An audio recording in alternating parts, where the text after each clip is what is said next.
Ես Անաստաս Միկոյանն եմ, երկարակյաց քաղաքական գործիչ, որին կատակով անվանում են Իլիչից Իլիչ։ Ես ծնվել եմ 1899 թվականին Սանահինի հեռավոր հայկական գյուղում, աղքատ Հյուսնի ընտանիքում։ Իմ կրտսեր եղբայրը Արտյոմը դարձավ մեծ ավիակոնստրուկտոր, MiG կործանիչների ստեղծող։ Իսկ ես ամբողջ կյանքում ծառայել եմ պետությանը։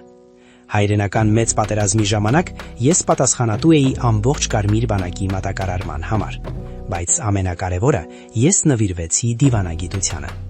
Շարլ դը Գոլն ինձ անվանեց 20-րդ դարի մեծագույն դիվանագետներից մեկը, եւ ես հպարտ եմ դրանով։ Ես բանակցություններ եմ վարել Քենեդիի եւ Կաստրոյի հետ Կուբայի հրթիռային ճգնաժամի գագաթնակետին։ Այդ օրերին աշխարհը կանգնած էր միջուկային պատերազմի եզրին, եւ մենք կարողացանք գտնել խաղաղ լուծում։ Պարզապես ուզում եմ հիշեցնել ձեզ, ես նույն Միկոյանն եմ, որի անունը դեռ ապրում է մանկության տարիներին սիրած երշիկեղենի եւ էսկիմո պաղպաղակի պիտակների վրա։ Ես ամեն ինչ արեցի իմ հսկայական երկիրը կերակրելու եւ պաշտպանելու համար։ Հիշեք սա, գնահատեք ձեր պատմությունը եւ պաշտպանեք խաղաղությունը։